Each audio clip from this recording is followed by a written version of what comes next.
ஆண்டவரும் உலக இரட்சகருமாகிய இயேசு கிறிஸ்துவின் அதிகாரமுள்ள நல்ல நாமத்தினால உங்கள் யாவரையும் இந்த ஞாயிறு வழிபாட்டிலே நான் வாழ்த்தி வரவிருக்கிறேன். கர்த்தருடைய வார்த்தைக்கு நேராய் நாம் கடந்து செல்வோம். கரையை தாழ்த்தி ஆண்டை நோக்கி பார்த்து நாம் ஜெபம் செய்வோம்.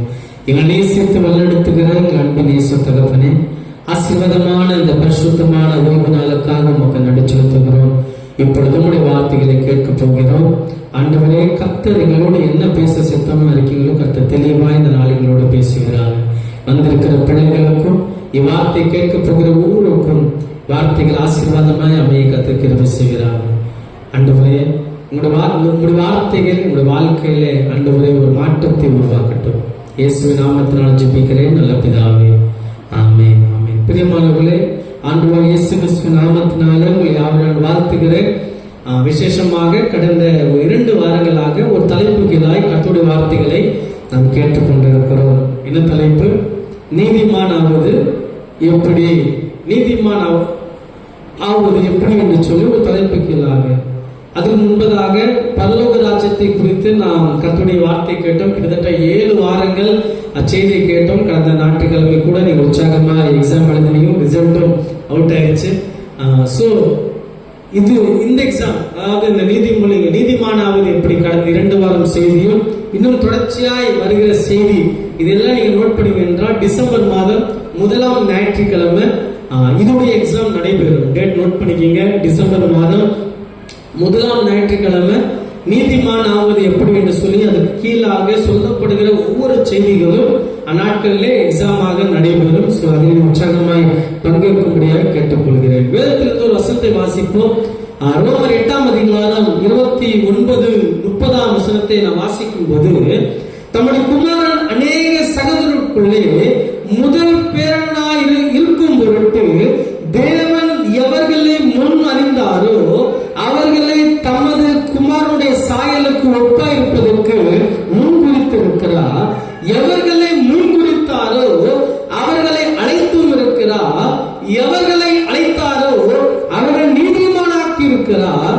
எவர்களை நீதிமானாக்கினாரோ அவர்களை மகிமைப்படுத்தியிருக்கிறார். கிறிஸ்துக்குள் பிரியமானவர்களே, இந்த நாள் நீதிமான் ஆவது எப்படி என்று சொல்லி தலைப்பு கீழாக வேதத்திலிருந்து யாரெல்லாம் நீதிமானாய் வாழ்ந்தார்கள் என்று சொல்லி நாம் கடந்த நாட்களில் யோசேப்பு குறித்து கர்த்தருடைய வார்த்தையை நாம் தெளிவாக, யோசேப்பு எப்படி நீதிமானாய் மாறினார், யோசேப்பு ஆண்டவருக்காக என்ன செய்தார், அவர் மூலமா நாம் கற்றுக்கொண்ட காரியங்கள் என்ன, நாம் என்ன செய்வது என்று சொல்லி தெளிவாக கடந்த நாட்களில் கர்த்தருடைய வார்த்தையை நாம் கேட்டோம். இந்த நாளிலே நாம் வாசிக்க கேட்டதான கிட்டத்தட்ட 30 வசனங்களை வாசித்து இருக்கிறோம். இந்த முழு பகுதியை வாசித்து பார்க்கும் போது நீதிமானாகிய கொர்நேலியு என்கின்ற ஒரு மனிதனை குறித்து தான் இந்த நாளில் கர்த்தருடைய வார்த்தையை நாம் கேட்க போகின்றோம். வேதம் சொல்கிறது, ஆண்டவருடைய ரத்தத்தாலே கழுவப்பட்டு நாம் எப்படிதான் இருக்கிறோமா, நீதிமானாக்கப்பட்டிருக்கிறோம். அப்போ ஒரு மனிதன் நீதிமானாக்கப்படுகிறான் என்று சொல்லி பார்க்கும்போது ஆண்டவருடைய ரத்தத்தினாலே அவன் கழுவப்படுகின்றான். கர்த்தருடைய வருகையிலே நீதிமான்களின் கூட்டம் தான் எடுத்துக் கொள்ளப்படும் என்று சொல்லி வேதத்திலே நாம் வாசிக்கின்றோம். நீதிமான்கள் கூட்டம் எடுத்துக் கொள்ளப்படும். நீதிமான்கள் கூட்டம் மாத்திரம் எடுத்துக் கொள்ளப்படும். நீதிமான்கள் நேற்று பெய்த மழையிலே முளைத்த காளான் அல்ல. நீதிமான் என்பவர்கள் நாம் இந்த உலகத்துக்கு வருவதற்கு முன்பதாகவே அவர் ரத்தத்தாலே உங்களையும் என்னையும் மீட்கப்பட்டு நாம் நீதிமானாக்கப்பட்டிருக்கின்றோம். அல்லேலூயா. அப்ப நீதிமான் என்பது இன்னைக்கு ஒரு மனிதன் நீதிமான், அதாவது கொர்நேலியு சாதாரணமா சொல்லியிருக்கலாம். ஆனா ஆண்டவர் இந்த பகுதியிலே நாம் எங்கெல்லாம் வாசிக்கின்றோமோ அங்கெல்லாம் இந்த கொர்நேலியுவை அறிமுகப்படுத்தும் பொழுது நீதிமானாகிய கொர்நேலியு என்று சொல்லிதான் இந்த வேதம் முழுவதும் வாசிக்கும் போது அவரை அறிமுகப்படுத்துகிறதை நாம் பார்க்கின்றோம். அப்போ அவருடைய கிருபையால் நீதிமானாக்கப்பட்டு நாம் கர்த்தராலே அழைக்கப்பட்டிருக்கிறோம். அழைத்த தேவன் அவர்கள் நீதிமானாக்கி இருக்கிறார். முடிவாக அவர்களை மகிமைப்படுத்தியிருக்கிறார். வேதம் சொல்கிறது, எவர்களை முன்குறித்தாரோ அவர்களை அழைத்திருக்கிறார். எவர்களை அழைத்தாரோ அவர்கள் நீதிமானாக்கி இருக்கிறார். எவர்கள் நீதிமானாக்கி இருக்கிறார்களோ அவரையே மகிமைப்படுத்துகிறார். அப்போ ஆண்டவருடைய சமூகத்திலே நீங்க மீண்டும் நான் நீதிமானாய் வாழும் பொழுது கர்த்தர் என்ன செய்றார்? நம்மளை மகிமைப்படுத்துகின்றார். இன்னைக்கு நம்மளை பார்த்து இன்னைக்கு ஆண்டவர் சொல்லுகிறார், உன்னை மகிமைப்படுத்துவேன், உன்னை மகிமைப்படுத்தி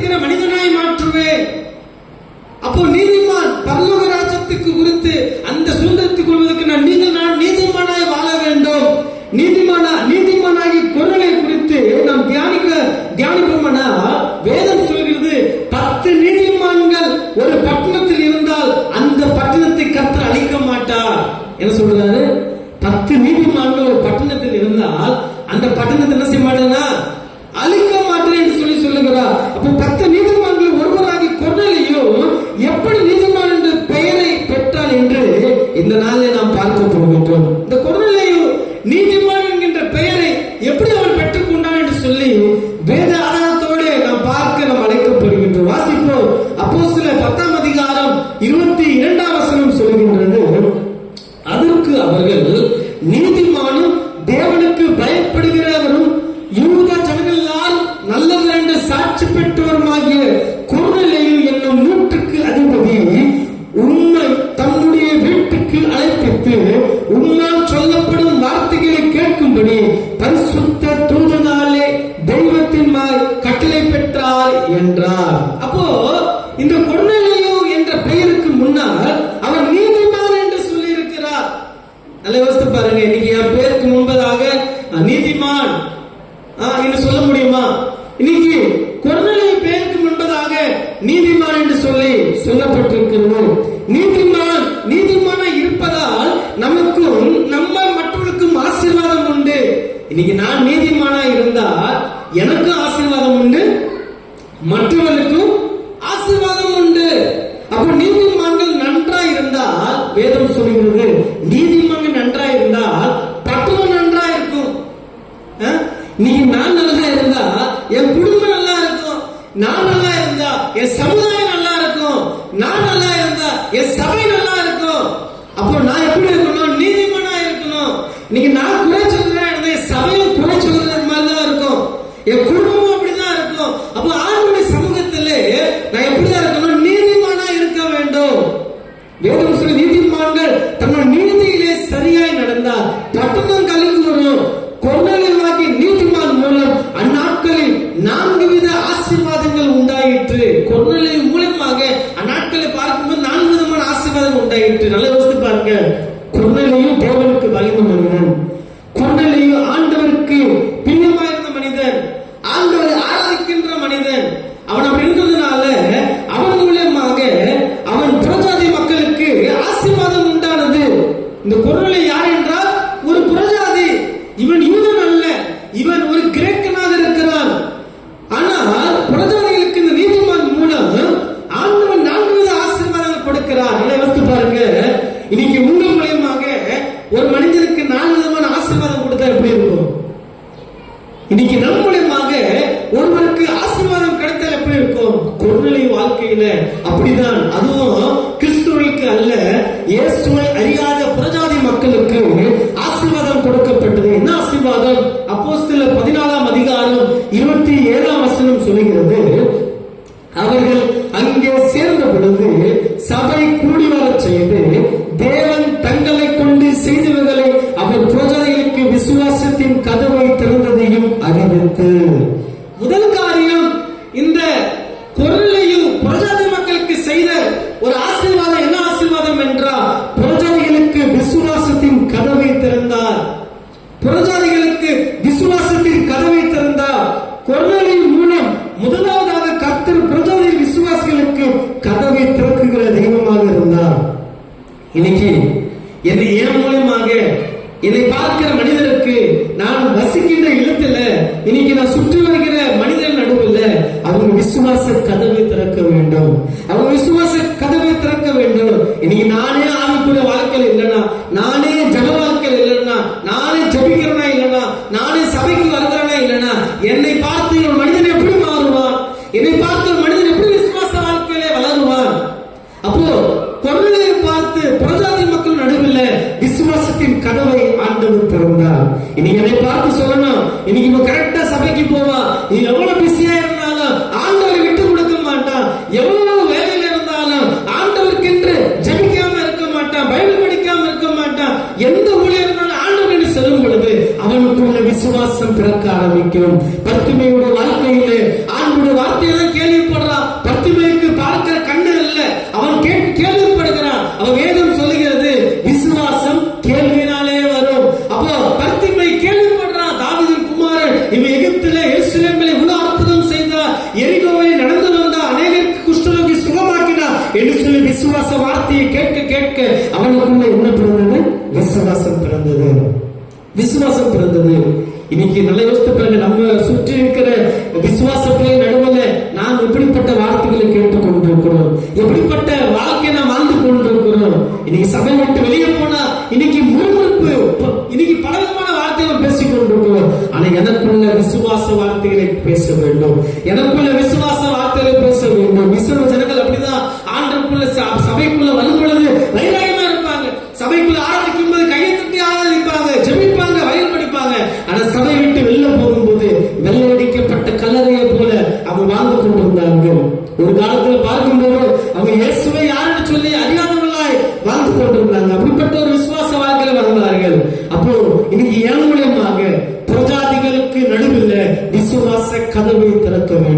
இன்னைக்கு என் மூலமா கொர்நேலியு அவன் என்ன செய்த வேதம் சொல்லுகிறது, அவன் சபை கூட வர செய்து தங்களை கொண்டு செய்தவர்களை அவன் புரஜாதிகளுக்கு விசுவாசத்தின் கதவுகளை திறந்தான். கொர்நேலியு செய்த முதல் காரியம் என்ன செய்ய தெரியுமா? தன் வீட்டை கதவை திறந்து கொடுத்தார். தன் வீட்டு கதவை திறந்து கொடுத்தார். கர்த்தரை ஆராதிப்பதற்கு வீட்டு கதவை திறந்து கொடுத்தார். நீங்க எத்தனையோ வருஷமா சபைக்கு வர, ஆனா நீங்க நம்ம என்ன செய்யறது இல்லை, நம்ம வீட்டு கதவு திறக்கிறது இல்லை, நம்ம வீட்டு கதவு திறந்து இருக்கிறது இல்லை கர்த்தரை ஆராதிப்பதற்கு. ஆனா புரஜதியான கொர்நேலியு தன் வீட்டிலே ஆராதிப்பதற்கு தன் வீட்டு கதவை திறந்து கொடுத்தார். இது எப்படிப்பட்ட வாழ்க்கை நாம் வாழ்ந்து கொண்டிருக்கிறோம். இரண்டாவதாக அப்போஸ்தலர் 11ஆம் அதிகாரம் 18 சொல்கிறது, இவைகளை அவர்கள் கேட்ட பொழுது அமர்ந்திருந்து, அப்படியானால் ஜீவனுக்கு ஏதுவான மனம் திரும்புதலை தேவன் புரஜாதியருக்கு அருள் செய்தார் என்று சொல்லி தேவனை மகிமைப்படுத்தினார். இரண்டாவது காரியம், இந்த கொர்நேலியு மூலமாக புரஜாதி மக்களுக்கு கொடுத்து ஆசீர்வாதம் நினைச்சு பார்க்கும்போது புரஜாதிகளுக்கு ஜீவனுக்கு ஏதுவான மனம் திரும்புதல் உண்டாயிற்று. முதலாவது விசுவாச வாழ்க்கைக்குள்ளாக அவங்க காணப்பட்டாங்க. இரண்டாவது என்ன செஞ்சாங்க? மனம் திரும்பினார்கள். மனம் திரும்பினார்கள். இரண்டாவதாக நீதிமானாகிய கொர்நேலியு மூலமாக புரஜாதிகளுக்கு ஜீவனுக்கு ஏதுவான மனம் திரும்புதலை தேவன் கட்டளையிட்டார். இன்னைக்கு நம்முடைய வாழ்க்கையிலும் கூட இன்னைக்கு மனம் திரும்பாத வரைக்கும் ஆத்துமா எப்படி இருக்கு? செத்து போனதாய் காணப்படுகிறது. நான் எதுவரை மனம் திரும்பாம இருக்கிறோன்னு ஆத்துமா செத்து போனதாய் காணப்படுகின்றது. மனம் திரும்புகிற போது என் ஆத்துமா ஜீவன் பெறுகின்றது. அல்லேலூயா. அப்போ மரணம் என்பது ஒரு பிரிவு, ஜீவன் என்பது என்னது? ஒரு ஐக்கியம். அப்போ மரணம் எதை கொண்டு வரும்? பிரிவினை கொண்டு வரும். அப்போ ஆத்துமாவிலே நான் மறுத்து போயிருக்கிறேன், அதுக்காக தான் எனக்குள்ள பிரிவினை காணப்படுகின்றது. எந்த மனிதனுக்குள்ள மனம் திரும்புதல் உண்டோ, எந்த மனிதனுக்குள்ள ஜீவனுக்கு ஏதுவான மனம் திரும்புதல் உண்டோ, அவன் வாழ்க்கையில என்ன இருக்கும்? ஜீவியம் இருக்கும். மனம் திரும்புதலுக்குரிய ஜீவியம் இருக்கும். எந்த மனிதனுக்குள்ள மனம் திரும்புதல் இல்லையோ அவன் வாழ்க்கையில மரணத்துக்குரிய ஒரு பிரிவு இருக்கும் என்று சொல்லி பார்க்கின்றோம். காரணம், ஜீவனுக்கு ஏதுவானதான் மனம் திரும்பு. ஜீவனுக்கு ஏதுவான மனம் திரும்புதல் இல்லை என்றால் அது என்னது? மரணம். அப்ப மரணம் என்பது நமக்குள்ள காணப்படும் பொழுது அது பிரிவினையை உருவாக்குகின்றது. கிறிஸ்துவுக்குள் பிரியமானவர்களே, அப்ப மனம் திரும்புதல் தான் என்னது? நமக்கு ஐக்கியம். அப்பதான் சபையில அநேக முறை சொல்றாங்க பாத்தீங்களா, மனம் திரும்பணும், மனம் திரும்பணும். மனம் திரும்பினா என்ன? நீ மனம் திரும்பினா என்ன, திரும்பாட்டி என்ன? மனம் திரும்பினது ஐக்கியம். ஒரு சபை கூடி வருவது என்பது என்னன்னா, அது சபைக்குள்ள ஒரு ஐக்கியத்தை உருவாக்குகின்றது. இன்னைக்கு பாஸ்டர் நீங்க மனம் திரும்பாட்டியும் நீங்க நான் பிரசங்கத்தை பண்ணிட்டு போயிடலாம். ஆனா ஆண்டவர் சொல்லுகிறார், நீ மனம் திரும்பினா உனக்கு ஜீவியம் உருவாக்கும். இல்லைன்னா அது என்னவா இருக்கும்? பிரிவினை உருவாக்குகிறதாய் காணப்படுகின்றது. அப்போ புரஜாதிகளுக்கு ஜீவனுக்கு ஏதுவான மனம் திரும்புதலை ஆண்டவன் செய்றாரு, உண்டாகுகிறார். மூன்றாவது, கொர்நேலியு மூலமாக புரஜாதி மக்களுக்கு ஆண்டவர் கொடுக்கிற ஆசீர்வாதம் என்று சொல்லி பார்க்கும்போது அப்போஸ்தலர் 10ஆம் அதிகாரம் 46ஆம் வசனத்தை வாசிக்கும் பொழுது புரஜாதிகள் மேல் பரிசுத்த ஆவியின் வரம் சொல்லப்பட்டது. அல்லேலூயா. மூன்றாவது காரியம் இங்க என்ன சொல்லி பார்க்கும்போது, விசுவாச வார்த்தைகளை கேட்ட போது பரிசுத்த ஆவியின் வரம் புரஜாதிகள் மேலும் பொழுந்தள்ளப்பட்டதை குறித்து பிரமித்தார்கள். அப்போ இன்னைக்கு நான் பரிசுத்த ஆவியின் வரங்களை ஆண்டவர் எனக்கு கொடுக்கின்றார். கொர்நேலியு மூலமாக அந்த மக்கள் விசுவாசித்தார்கள், மனம் திரும்பினார்கள். அப்படி மனம் திரும்பும் பொழுது ஆண்டவருடைய சமூகத்தில் கடந்து வந்தார்கள், உண்மையை ஆண்டவர் நோக்கி பார்த்தார்கள். அப்பொழுது கர்த்தர் பரிசுத்த ஆவியின் வரத்தை அந்த மக்களுக்கு கர்த்தர் கொடுத்தார். நான்காவது, அப்போஸ்தலர் 11ஆம் அதிகாரம் 1ஆம் வசனம் சொல்கிறது, புரஜாதியார் தேவ வசனத்தை ஏற்றுக்கொண்டார்கள். புரஜாதியாரும் தேவ வசனத்தை ஏற்றுக்கொண்டார்கள் என்று யூதாவில் இருக்கிற அப்போஸ்தலரும் சகோதரரும் கேள்விப்பட்டார்கள். நல்ல யோசித்து பாருங்க. முதலாவது விசுவாச கதவை திறக்கிறாங்க. இரண்டாவது வாழ்க்கையில மனம் திரும்புதல் உண்டாக்குகிறது. மூன்றாவது பரிசுத்த ஆவியின் வரங்களை பெறுறாங்க. நான்காவது தேவ வசனத்தை ஏற்றுக்கொண்டார்கள். இனி எத்தனை பேரா சொல்ல முடியும், ஆண்டவருடைய சமூகத்தில் வருகிற வசனம் என் வாழ்க்கையில ஒரு மாற்றத்தை உருவாக்கும், எனக்கு என்று ஆண்டவர் பேசிக் கொண்டிருக்கிறார். இன்னைக்கு பல நேரங்கள்ல இன்னைக்கு சில நேரத்தில் ஆண்டவர் டைரக்டாவே அவங்க பேசுவார், சில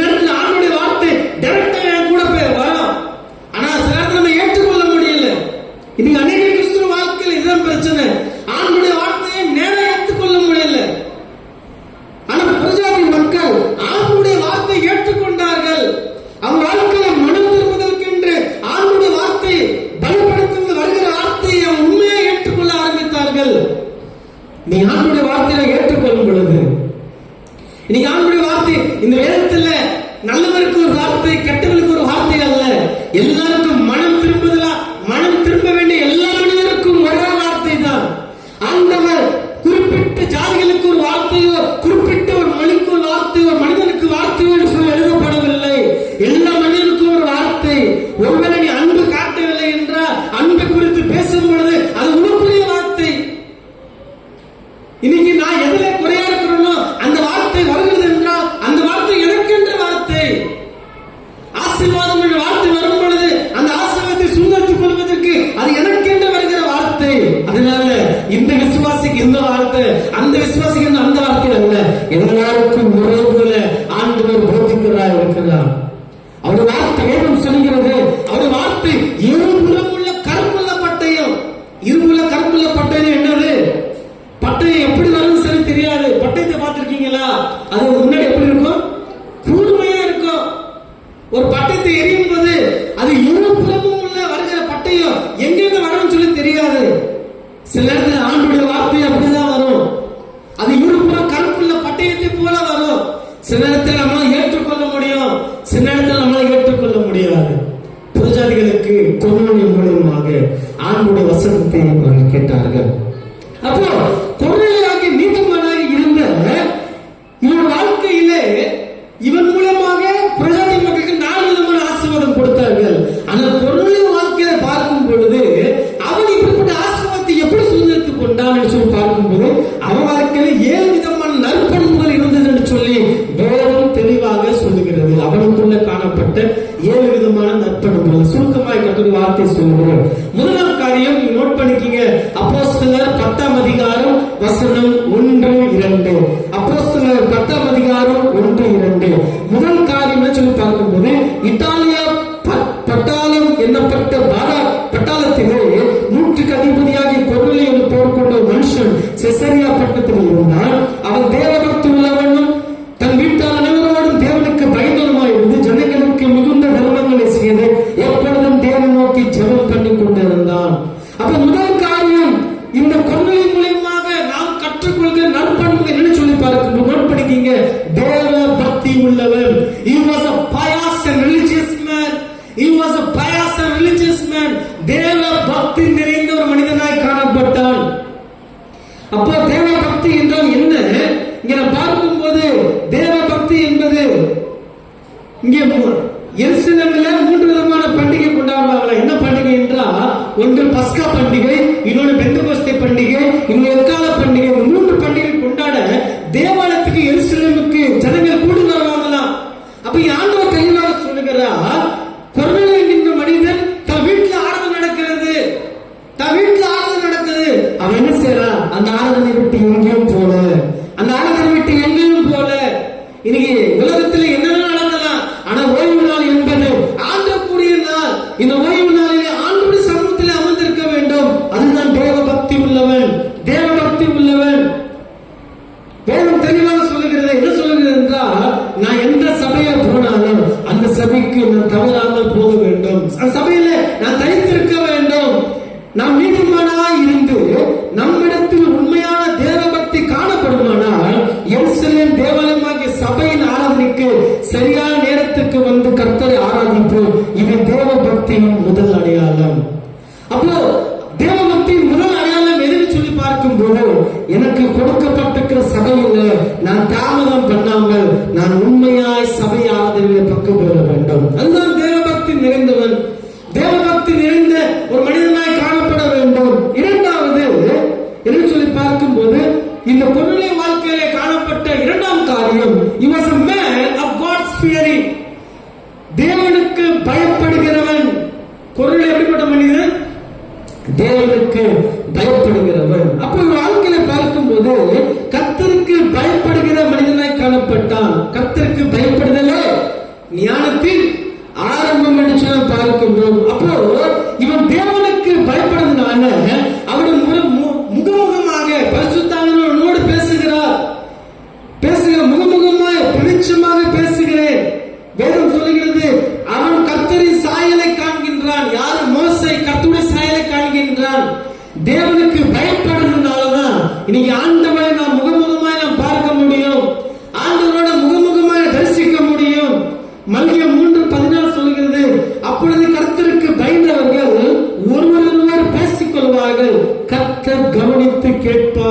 என்று சொல்லி வேதம் சொல்கிறது. அப்போ ஒரு மனிதனே கர்த்தருக்கு பயப்படுதினால் தன் வீட்டுக்கு வருகிற ஊழியக்காரர் அதிகமாக அவன் கனப்படுத்தினான். இந்த குழந்தை வாழ்க்கையை பார்க்கும் போது அவன் கர்த்தருக்கு பயந்ததுனால அவன் என்ன செய்யறான், தன் வீட்டுக்கு வருகிற ஊழியக்காரர், என்ன ஊழியக்காரர் போனாரு, அப்போ சொல்றாங்க பவுல் போறாரு, பேதுரு போறாரு, என்ன செய்யறாங்க, அவன் என்ன செய்யறான், அவனை ஏற்றுக்கொள்கின்றான், அவங்களை ஏற்றுக்கொள்கின்றான், ஊழியக்காரனை கனப்படுத்துகின்றான். இன்னைக்கு நாம் இப்படிப்பட்டலாம் இருக்கணும். வேதம் சொல்கிறது, பேதுரு உள்ளே பிரவேசித்த பொழுது கொர்நேலியு அவனுக்கு எதிர்கொண்டு போய் அவன் பாதத்தில் விழுந்து பணிந்து கொண்டான். இன்னைக்கு நம்முடைய வாழ்க்கை எப்படியாக இருக்கிறது? இனி ஊழியக்காரனை பார்த்தாலும் ஓடுகிற விசுவாசியாக வாழ்ந்து கொண்டிருக்கிறோம். இங்கு பேதுரு வந்த உடனே அவன் பணிந்து கொள்கிறான், அவன் நேசிக்கின்றான். இன்னைக்கு நம்முடைய ஊழியக்காரருக்கு நாம் எப்படிப்பட்ட ஒரு விசுவாசியாய் நாம் வாழ்ந்து கொண்டிருக்கிறோம்? தேவனுக்கு பயப்படுகிற ஒரு விசுவாசியாக கொர்நேலியுவாக இருந்தான். மூன்றாவது அப்போஸ்தலர் 10ஆம் அதிகாரம் 2ஆம் வசனம் சொல்கிறது, அவன் தேவபக்தி உள்ளவனும் தன் வீட்டார் அனைவரோடும் தேவனுக்கு பயந்தவனுமாயிருந்து ஜனங்களுக்கு மிகுந்த தர்மங்களை செய்தான். He was a much alms giver. மூன்றாவது மிகுந்த தர்மங்களை செய்கிறவன். இந்த கொர்நேலியு எப்படிப்பட்ட மனிதனை காணப்பட்டான்? மிகுந்த தர்மங்களை செய்கிறவன். வேதம் சொல்கிறது தர்மங்களை செய்வதில் இரண்டு காரியங்கள் இருக்கின்றது. ஒன்று சபையில் தர்மம் செய்வது, இன்னொரு நம்ம வீட்டை தேடி வருகிறவர்களுக்கு தர்மம் செய்வது. வேதம் நல்ல வசனம் இருக்கு. நீதிமொழிகள் 19:17 சொல்கிறது, ஏழைகளுக்கு இறங்குகிறவன் கர்த்தருக்கு கடன் கொடுக்கிறான், அவன் கொடுத்ததை அவன் திரும்ப கொடுப்பான். நல்லா யோசித்து பாருங்க. இன்னைக்கு ஏழைக்கு இறங்கணும். இன்னைக்கு என்னிடத்துல ஒருவேளை நினைக்கலாம், என் இடத்துல ஒன்னே இல்லை, நான் எப்படி மக்களுக்கு கொடுக்கிறது? நான் என்னிடத்துல இருக்கிறது. எலியா அந்த விதை வீட்டுக்கு போகும்போது அவன் சொல்லுகிறா, என் இடத்துல இருக்க கொஞ்சோண்டு எண்ணெயோ கொஞ்சோண்டு மாவுதான் இருக்கு, இதை உண்டு நானும் என் மகனும் மறிக்க போகிறோம் என்று சொல்லும் பொழுது எலியா சொல்றாரு, உன் இடத்துல இருக்கிறது என்ன செய்ய, கொண்டு வா. அவன் கொண்டு வந்தா, விசுவாசத்தோடு கொண்டு வந்தா. கர்த்தர் அதை பெருக செய்தார். ஏழைகளுக்கு இறங்குகிறவன், கர்த்தருக்கு கடன் கொடுக்கிறான். பாருங்க, கர்த்தருக்கே நான் கடன் கொடுக்கிறேன். கொடுத்த கடனை இன்னைக்கு நம்மளை பலர் ஏமாத்துறாங்க. கர்த்தர் சொல்றாரு, அதை திரும்ப என்ன செய்வேன், உங்களுக்கு தருவேன். அப்போ ஆண்டவருடைய பிள்ளைகளே, நாம் கர்த்தருக்கு என்று நாம் கொடுக்க வேண்டும் என்று சொல்லி ஆண்டவர் சொல்லுவதை நாம் பார்க்கின்றோம். அப்போ மூன்றாவது மிகுந்த தர்மங்களே செய்கிற. நான்காவது காரியம் அப்போஸ்தலர் 10ஆம் அதிகாரம் அதே 2ஆம் வசனம் சொல்கிறது, அவன் தேவபக்தி உள்ளவன், தன் வீட்டார் அனைவரோடும் தேவனுக்கு பயந்தவனுமாய் இருந்து ஜனங்களுக்கு மிகுந்த தர்மங்களை செய்து அப்படி தேவனை நோக்கி ஜெபம் பண்ணி கொண்டு இருந்தான். A man of praying always, எப்பொழுதும் ஜெபிக்கிறவன். யாரு? கொர்நேலியு. அவன் ஒவ்வொரு நாளும் ஜெபிக்கிறதை காணப்பட்டான். வேதம் சொல்கிறது, 1 தெசலோனிக்கேயர் 5ஆம் அதிகாரம் 17ஆம் வசனம் சொல்கிறது, இடைவிடாமல் ஜெபம் பண்ணுங்கள், அதிகாலையிலே இருட்டோடு எழுந்து ஜெபம் பண்ணுங்கள் என்று சொல்லி வேதத்தில் பார்க்கும்போது இயேசு கிறிஸ்து மிகப்பெரிய ஒரு முன்மாதிரி. அவர் எப்பொழுதெல்லாம் ஜெபிக்கணும்னு சொல்லி பார்க்கும்போது அதிகாலையிலே எழுந்து ஜெபிக்கிற மனிதன். அதிகாலையிலே ஆண்டவரோடு நாம் பேச வேண்டும். அதிகாலையிலே ஆண்டவரோடு நான் ஆண்டவருடைய வசனத்தின் மூலமா நான் பேச வேண்டும். வேதம் சொல்கிறது, மார்க் 6:46-47 சொல்கிறது, அவர் ஜனங்களை அனுப்பிவிட்ட பின்பு ஜெபம் பண்ணும்படி ஒரு மலையின் மேல் ஏறினார். சாயங்காலமான போது கடலின் நடுவில் இருந்து அவரே கரையில் தனிமையாய் இருந்தார். அப்ப ஜெபிக்கும் போது தனிமையாய் இருந்து ஆண்டவருடைய சமூகத்தில் ஜெபிக்க வேண்டும். அப்ப கொர்நேலியு வாழ்க்கையில பார்க்கும்போது அவன் ஜெபிக்கிற ஒரு மனிதனாய் காணப்பட்டான்னு சொல்லி பார்க்கின்றோம். கிறிஸ்து பிரியமானவர்களே, என் வாழ்க்கையில ஜெபம் அதிகமா இருக்கணும். என் வாழ்க்கையில ஜெபிக்கிற மனிதனா இருக்க வேண்டும். ஜெபம் தான் என் மூச்சாக இருக்க வேண்டும். ஜெபம் தான் என் மூச்சாக இருக்க வேண்டும் என்று சொல்லி பார்க்கின்றோம். வில்லியம் கேரி சொல்லுவார், அவருடைய புத்தகத்தில் எழுதும் போது ஒரு வார்த்தை இப்படியா சொல்லுவார், ஒரு நாளைக்கு நான் காலையில 3 மணி நேரம் ஜெபிக்காம நான் வீட்டுக்கு வெளில போனேன்னா அந்த காரியம் வாழ்க்கையில் நடைபெறாது. அந்த காரியத்துல நான் வெற்றி பெற மாட்டேன். எவ்வளவு மணி நேரம்? 3 மணி நேரம். அப்போ இன்னைக்கு நான் ஜெபிக்கிற மனிதனாய் காணப்பட வேண்டும். 5வது காரியம் அப்போஸ்தலர் 10ஆம் அதிகாரம் 3ஆம் வசனம் சொல்கிறது, பகலில் ஏறக்குறைய 9 மணி நேரத்திலே தேவனுடைய தூதன் தன்னிடத்தில் வரவும் கொர்நேலியுவே என்று அழைக்கும் பிரதிட்சமாய்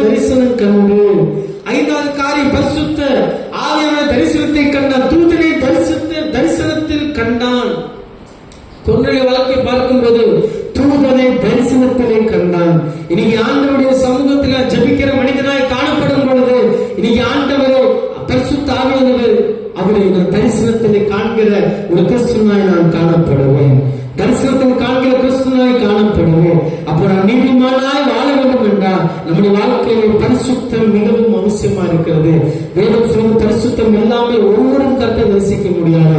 என் வாழ்க்கையில பரிசுத்தம் இருக்கும் போது நான் கர்த்தரை முகமுகமாய் தரிசிக்கிற காணப்படுகிறேன். பரிசுத்தம் உள்ளவர்களுக்கு தேவ தூதனுடைய தரிசனத்தை ஆண்டவர் கொடுக்கிற ஒரு தேவனாக இருக்கிறார். ஆறாவது காரியம் அப்போஸ்தலர் 10:22 சொல்கிறது. அதற்கு அவர்கள் நீதிமானும் தேவனுக்கு பயப்படுகிறவரும் யூத ஜனங்கள் எல்லாரும் நல்லவர் என்று சாட்சி பெற்றவருமாகிய கொர்நேலியு என்கின்ற 100க்கு அதிபதி. He was having a good reputation of man. நல்லவர் என்று சாட்சி பெற்றான். கொர்நேலியு he was having a good reputation of man. மனிதர்கள் மூலமாக அவன் நல்லவர் என்று சாட்சி பெற்ற மனிதனாய் காணப்பட்டான். நல்லா யோசிச்சு பாருங்க. இன்னைக்கு என்னை பார்த்து நல்லவர் என்று யாரும் சொல்லுவாங்களா? என்னை பார்த்து நல்லவர்கள் இவன் வாழ்ந்தா இப்படிப்பட்ட வாழ்க்கை வாழ்ந்து சொல்லி யாரும் சொல்லுவாங்களா? வேதத்தை பார்க்கும் போது 1 ராஜாக்கள் 21:27 சொல்வது ஆகாப் என்பவனை பற்றி பார்க்கின்றோம். அவன் அதிகமாய் விக்கிர ஆராதனை செய்கிறவன், வேசித்தனம் எல்லாம் பண்ணுகிறவன், தீர்க்கதரிசிக்கு தீங்கு செய்கிறவன், தேவனுடைய திட்டங்களுக்கு விரோதமாய் செயல்படுகிறவன். உடனே கர்த்தர் எலியா தீர்க்கதரிசி ஆகப்படத்தில் அனுப்பி அவன் வீட்டுக்கு வரப்போகிற அழிவை கர்த்தர் தீர்க்க தரிசனமாய் சொன்னார். அது வீட்டுக்கு வருகிற அழிவை கர்த்தர் தீர்க்க தரிசனமாய் சொன்னார். இனி என்னவாவது நல்லவன் என்று சொல்ல வேண்டும். ஆக அவன் வேசித்தனம் பண்ணினான், கர்த்தருடைய பிள்ளைகளுக்கு விரோதமாய் செயல்பட்டான், சபை ஊழியத்துக்கு விரோதமாய் செயல்பட்டான். கர்த்தர் சொல்லுகிறார், உன் வீட்டுக்கு சாபம் வரப்போது, உடைய அழிவுக்கு நேராக கொண்டு போய் சொல்லும் பொழுது இந்த ஆகாப் என்ன செய்றான்னா முழங்கால் படியிட்டு அவன் தன்னுடைய சால்வை தரித்துக் கொண்டு ஆண்டுக்குள்ள ஜெபிக்கும் பொழுது வேதம் சொல்லுகிறது கர்த்தர் ஆகாப்பை மன்னித்து விட்டார். கர்த்தர் ஆகாப்பை மன்னித்து விட்டார். இன்னைக்கு ஒருவேளை பாவத்தில் இருக்கலாம், ஒருவேளை ஆண்டுக்கு விரோதமான செயல்பாட்டுகளை வாழ்க்கையில செய்யலாம். ஆனா எனக்கு இந்த கர்த்தர் சமூகத்தில் மன்னிப்பு கேட்கிறோம். கர்த்தர் மன்னிக்கிற தேவனாக இருக்கிறார். கர்த்தர் மன்னிக்கிற தேவனாக இருக்கிறார். ஒரு மனிதன் தன்னுடைய பாவ வாழ்க்கையை விட்டு மனம் திரும்பிய உடனே கர்த்தர் அவன் நல்லவன், பரிசுத்தவான், அவன் ஒரு நீதிமான் என்று அவன் சாட்சி கொடுத்து விடுகின்றார். அப்போ ஒருவேளை எல்லாமே தெரிந்தும் பல நேரங்களில் ஆண்டவர் கோபப்படுத்துகிற கிறிஸ்துவை வாழ்ந்து கொண்டிருக்கிறோம். எல்லாமே தெரிந்தும் ஆண்டுக்கு பிரியமில்லாத செயலை நாம் செய்து கொண்டிருக்கிறோமா? ஆண்டவர் சொல்லுகிறார், ஒருவேளை நீ இது தப்பை உணர்ந்து நீ மன்னிப்பு கேட்பாய் என்றால் உன்னை மன்னிப்பதற்கு நான் ஆயத்தமா இருக்கிறேன் சொல்லி ஆண்டவர் சொல்லுகிறார். கடைசி காரியம், 7வது காரியம், அப்போஸ்தலர் 10:30 சொல்கிறது. அதற்கு கொர்நேலியு 4 நாளுக்கு முன்னே இந்நேரத்திலே நான் உபவாசித்து 9 மணி நேரத்தில் என் வீட்டிலே ஜெபம் பண்ணி கொண்டிருந்தேன். He was a man who took fasting. உபவாசிக்கிறவன். கொர்நேலியு எப்படிப்பட்ட மனிதன்? உபவாசிக்கிற மனிதன். உபவாசம் என்பது சரீர ஒழுக்கம் அல்ல, நமது ஆவிக்குரிய வாஞ்சையை வெளிப்படுத்தும் தாழ்மையான செயலாகும். உபவாசம் என்பது ஏதோ தகுதியா இருந்து நம்முடைய சரீரத்தை ஒடுக்குகிறது அல்ல, நம்முடைய ஆவிக்குரிய வாஞ்சையை வெளிப்படுத்தும் ஒரு தாழ்மையான செயலாகும். உபவாசித்து நாம் ஜெபிக்கும் போது நிச்சயமாகவே நம்முடைய வாழ்க்கையை பெற்றுக்கொள்கிற காரியம் நிச்சயமாக எதெல்லாம் கேட்டுக்கொள்கிறோமோ அதை கர்த்தர் நம் வாழ்க்கை நிறைவேற்றுவாய். காரணம், உபவாசிக்கும் தன்னை தானே தாழ்த்தி தன்னை தானே ஒப்பு கொடுத்து ஆண்டோட சமூகத்தில் கண்ணீரோடு ஜெபிக்கும் போது அண்ணா கண்ணீரோடு ஜெபித்தாங்க. அண்ணாவுடைய ஜெபத்தை கர்த்தர் கேட்டார். 7 காரியம் பார்த்தோம். முதலாவது 4 காரியத்தை பார்த்தோம். கொர்நேலியு மூலமாக புறஜாதி மக்கள் கொடுக்கிற ஆசீர்வாதம் விசுவாசத்தின் கதவை திறந்தார். 2வது ஜீவனுக்கு ஏதுவான மனம் திரும்புதலை உண்டாயிற்று. 3வது பரிசுத்த ஆவியானவரின் வரங்களை அவர்கள் பெற்றுக் கொண்டார்கள். 4வது தேவ வசனத்தை ஏற்றுக்கொண்டார்கள். அப்ப இப்படிப்பட்ட செய்த கொர்நேலியு வாழ்க்கையில் இருந்த 7 விதமான நற்பண்புகள் என்ன சொல்லி பார்க்கும்போது தேவ பக்தியில் நிறைந்த மனிதனாய் காணப்பட்டான். 2வது தேவனுக்கு பயப்படுகிற மனிதனாய் காணப்பட்டான். 3வது மிகுந்த தர்மங்களை செய்கின்ற மனிதனாய் காணப்பட்டான். 4வது எப்பொழுதும் ஜெபிக்கிற மனிதனாய் காணப்பட்டான். 5வது தூதனை தரிசித்த ஒரு மனிதனாய் காணப்பட்டான். 6வது நல்லவன் என்ற சாட்சியை பெற்றான். 7வது எதையெல்லாம் அவன் பெற்றுக்கொண்டானோ அதையெல்லாம் உபவாசித்து அவன் பெற்றுக்கொண்டான். கிறிஸ்துவுக்குள் பிரியமானவர்களே, நீதிமானாகி கொர்நேலியு வாழ்க்கையில இன்னைக்கு 7 விதமான பண்புகள் நம்முடைய வாழ்க்கையில காணப்படும் பொழுது ஒரு நீதிமான் இருந்தால் இந்த பட்டணத்தை அழிக்க மாட்டேன் என்று சொல்லி ஆண்டவர் வாக்குத்தத்தம் பண்ணியிருக்கிறார். அப்போ நீதிமானாய் வாழவும், கர்த்தருக்கென்று செயல்படவும் கர்த்தர் தாமே இந்த வார்த்தைகளை நமக்கென்று ஆசீர்வாதமாய் மாற்றுவாராக. ஆமென்.